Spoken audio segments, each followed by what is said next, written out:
That is a greeting in Kiswahili. I'm happy to be here in Abuja, Nigeria, coming from East Africa. I can see also that you've also invited one of my good colleagues from Kenya, PLO Lumumba, who's coming with me here. I'm accompanied also by one of my deputies here, Mr. Paul Achar, Kenya, and Mr. Mohammed Salah. Also my daughter, Rosemary Odinga. We're glad to be here, and we feel very much at home here in Abuja, Nigeria. I was in Abuja for the first time here in 1999, and I've seen a lot of improvement from that time. Been coming here, year in, year out, and I've seen how Abuja grow to become a big metropolis. Thank you, Nigeria. So the organizers of this meeting, Ambassador Chris Iyama and Mr. Joe Kevin Ferry, came to see me in Nairobi. They came to invite me to come, and saying that the organization is called International Conference on African Democracy. When I Googled, I saw very little about this organization. Many people told me, oh, this organization is not known. You're going to waste your time. The fact that they took time and pain to come all the way from the west to the east, I decided that I would honor them by my presence. I'm happy to see so many people gathered here this morning. So I'm happy to talk to you today about democracy on the continent of Africa. And I want to say that we live in an age of discontent. We live with strong agitation and strong challenges to our government and institutions. Throughout the world today, all systems are either under severe stress or they are dying. Democracy itself, as we have known it for several centuries, is being rejected in even its cradle of Europe and North America. In Africa, where political democracy is an import from the West, regimes are clawing back hard-won gains. In this charged atmosphere, the youth bulge threatens to overrun governments. The question we are forced to grapple with is, can Africa defy these cross currents and cultivate its own resilient democratic project, one that is universal, uniquely African? That's the question that we want to answer. The question of how to develop socioeconomic and governance systems that ensure African shapes her destiny independently and benefits from her rich and ancient heritages has been with us throughout the many struggles the continent has been through. The founders of the continent grappled with it. The many regimes and movements the continent has been blessed or cursed with struggled with it. Chinua Achebe, the great son of this land and of the African continent, told us, and I quote, "Democracy is not something you put away for 10 years, and then in the 11th year you wake up and start practicing it again." Unquote. It's an exercise in perpetuity. Democracy and its place in Africa's development is set to gain even more significance as transactional and inward-looking regimes emerge and directly ask to access Africa's natural wealth in return for security and other forms of support. We have seen an increasing appetite by countries outside Africa for the continent's natural resources, including gold, oil, iron ore, copper ore, bauxite, manganese, and rare earth minerals. In fact, recently, there was a conference in London between the United States and China discussing the prices of rare minerals. The rare minerals are only here on the African continent. No African was represented there. Some African countries have recently signed a mineral extraction deals in return for security support. Louis March, Central African Director of Human Rights Watch, has called it a mineral deal first, an opportunity for peace second. And it's a shame that you can see ministers of Africa, foreign ministers, going to Washington to sign a peace deal and not in Addis Ababa. It shows how much the world has deviated from the international system that was envisaged by President Woodrow and Harry Truman as the concept of democracy was taking root around the world.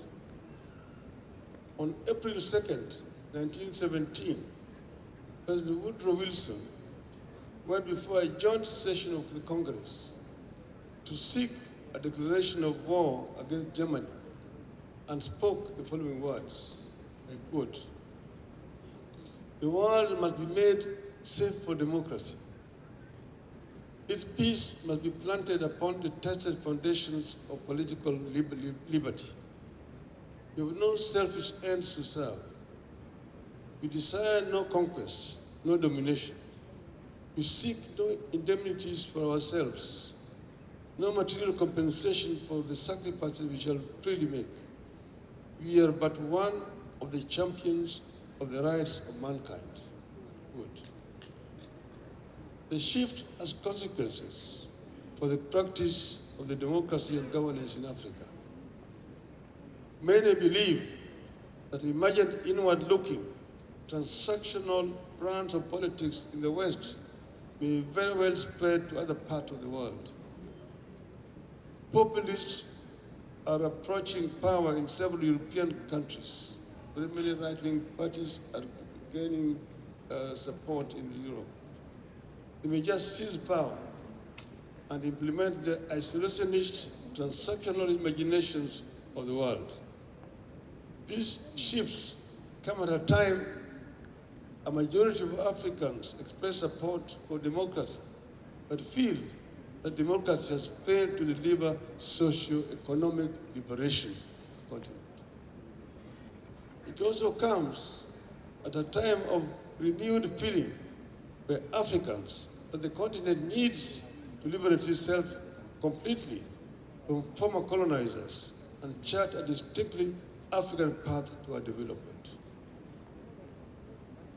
We have seen some of our citizens, especially the youth, celebrate new military rulers who have taken militant postures against former colonial powers and other external powers.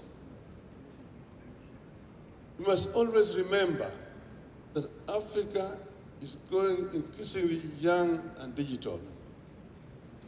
About 70% of Africa's population is younger than 35. This generation's greatest demand on their government is better lives and opportunities than that of their parents. There are those who think that each nation must decide for itself how it will face the emerging global scenarios and their consequences. I belong to those who think that the moment of our founding fathers feared has arrived, and that this is the time the continent must act in unison. We either hang together or each one of us will be hanged separately. Nkrumah said, Africa Union government now. And the other doubting Thomas said, no, the unity must come gradually. Let us start first with building blocks, regional unions, and then eventually we'll come to the continental union government.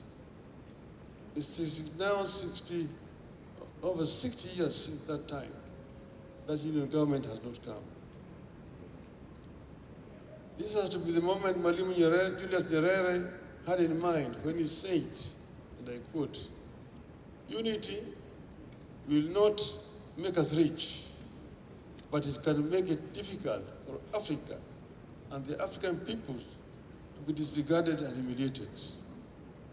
My generation led Africa to political freedom. The current generation of leaders and peoples of Africa must pick up the flickering torch of African freedom, refuel it with their enthusiasm and determination, and carry it forward. Unquote. Africa cannot just sit back and watch the changing world with fear and trepidation. Instead, we must set in motion the process of a real transformation of our structures and institutions. We have to strengthen democracy. Our people demand it. We must find ways to make democracy work in unison with tested traditional systems of governance and conflict prevention and resolution. The panel of wise and the panel of eminent African personalities needs to be mainstreamed and strengthened. These two bodies can prove that Africa can still resolve her problems by using the age-old systems of elders and wise men and women. Our continent's Peace and Security Council should be our first port of call when conflicts arise. It should not play second fiddle to other initiatives to bring peace and stability to the continent. I have acted in my other previous incarnation as the African Union's high representative on infrastructure development. And we had grand ideas. Actually, AU has got a very positive program for the continent, but most of it is not ever implemented. We have got African Free Trade Organization, which was meant to fast-track African trade, inter-African trade. Inter-African trade stands today at only 15%. Africa trades less with itself, but more with the external world. Inter-European trade is 70%. Inter-Asian trade is 50%. Even intra-South American trade is at 30%. Us is just 15%. In other words, we seek more markets outside than in the continent. Yet we have got a big potential within the continent of Africa itself. What are the factors that make it difficult for Africans to trade? One is lack of infrastructure. Secondly, are non-tariff barriers imposed by other African countries against each other. This is a big issue here. We had big programs, inter-African highways, Cape to Cairo, Tunis to the Cape, Dakar, Jamena, Khartoum to Djibouti, Dakar to Lagos, Lagos to Mombasa. Then you have inter-African high-speed railway network. Lagos through Cotonou, Lomé, Accra, Abidjan,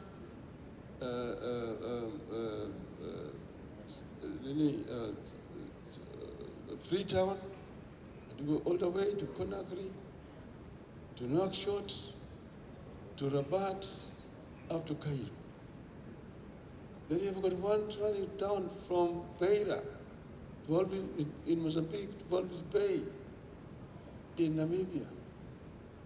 Then you've got the Lapset, the Lamu Port, South Sudan, that comes all the way to Bangui in Central African Republic, and Kribi in the Cameroonian port of Kribi, creating a land bridge that connects the Atlantic Ocean and the Indian Ocean and opens up the landlocked countries within the interior of Africa. All those are there. Then you've got energy, which is a major issue.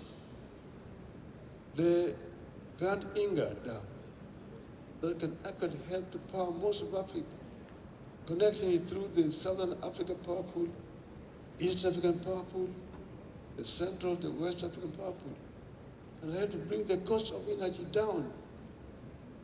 Energy is so important for development of the continent. You find that the cost of energy is too high in many African countries. If you go, for example, to the Gambia, the cost is 38 US cents per unit. You cannot do any kind of serious business with that. When in other countries it is 2 cents up to 4 cents per unit. So you need to find a way of bringing clean, cheap energy across the continent. That's one of the things that we're talking about. Then we are talking about the issue of open skies in the continent. Open skies is what you call a low-hanging fruit. Open up the skies so that people can travel by air freely without restrictions across the continent. So right now you have a big problem to travel from East Africa. Like I came in from Kenya on a private plane. I have to get overflight clearance over Uganda, over DRC, over Central African Republic, over Cameroon to reach Nigeria.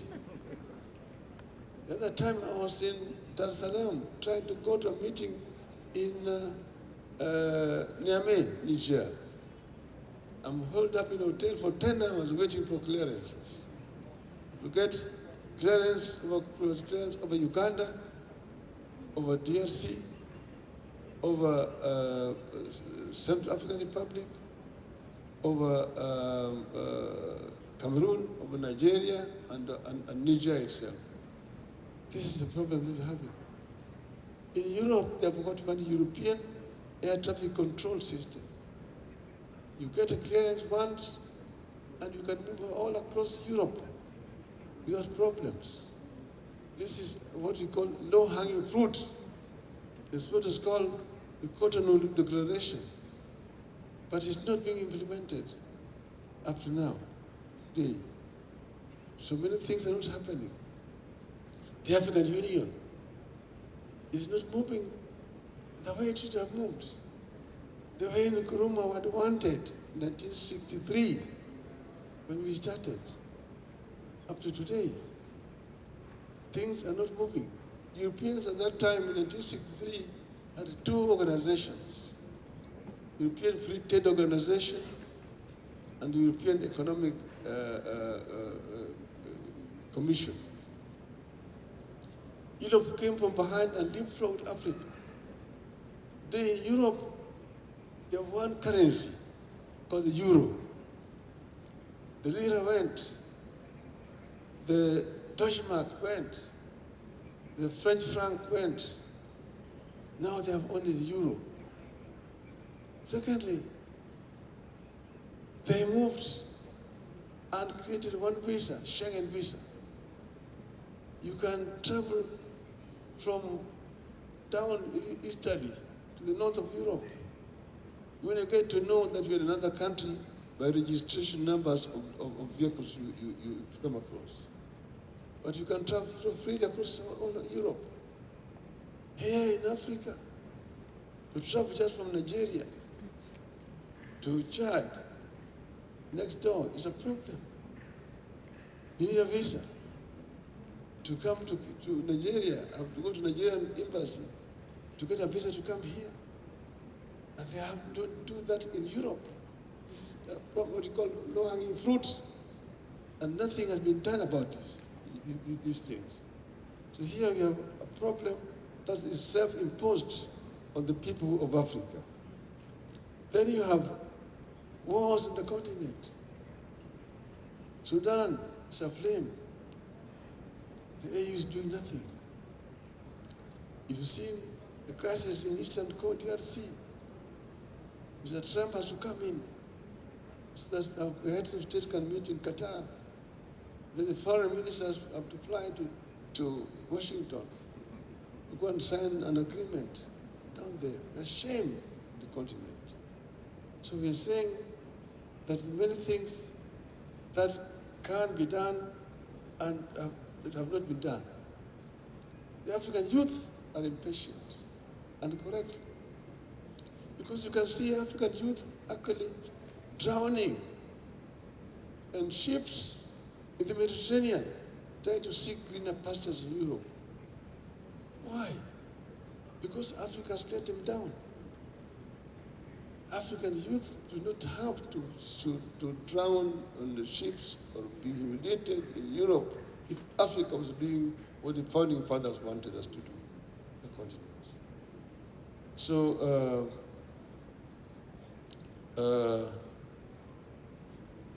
Africa cannot continue seeking markets in an external world that is turning its back on her. So strong a common market, borderless trade, open skies, open visa policies, and investment in infrastructure are imperative. Trade will not only empower us economically, it will prove to us that we need each other and stop seeing each other as competitors and rivals. We know climate change is upon us. We know it has capacity to worsen inequality, increase poverty, and food insecurity. We have to make Africa a leader in the world in turning the disaster into a source of prosperity by protecting the remaining carbon sinks, greening the production, and removing carbon from the air by expanding our natural carbon sinks. We must embrace digital and artificial intelligence revolutions, protect democracy, enhance electoral integrity, and empower citizens while guarding against manipulation and misuse. Vibrant democracies are not built in a single moment of voting. Rather, they are sustained through continuous inclusive dialogue between governments and the people. True democracy is about leaders engaging beyond the ballot box, fostering trust and participation through open, ongoing communication. This means creating structured spaces for regular public forums, civic dialogues, and digital engagement platforms that allow citizens to voice their concerns, contribute ideas, and hold their leaders accountable. Africa, at this moment, requires a political culture that values listening, especially to the youth, women, and marginalized communities whose voices are often overlooked. We have to strengthen the multi-party political systems and help our countries develop real alternative platforms with competing and realistic visions for the future. But even as we encourage competitive politics, we must also invest in consensus building, open dialogue, and free discussions. Dialogue and consensus building are tested African traditions that have nurtured this continent for ages. The late Leopold Sedar Senghor, president of Senegal, called it palaver, that in Africa there was this adversarial system of conflict resolution was not there. That if there was an issue in contention, people sat under a tree and had a palaver conversation, and the resolution was found to the problems that were affecting society at that time.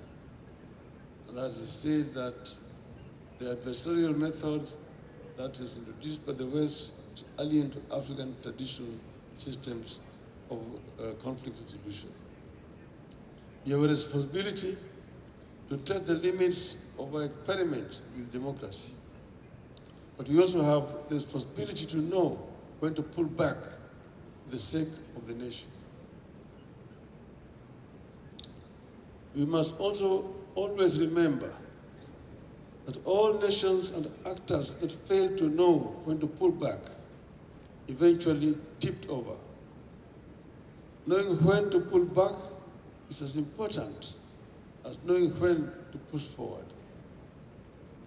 I end with the words of Mariama Ba, the indomitable Senegalese lady, who told us, differences produce conflicts, which may be beneficial to the development of a country if they occur among true patriots, whose only ambition is happiness to the citizens.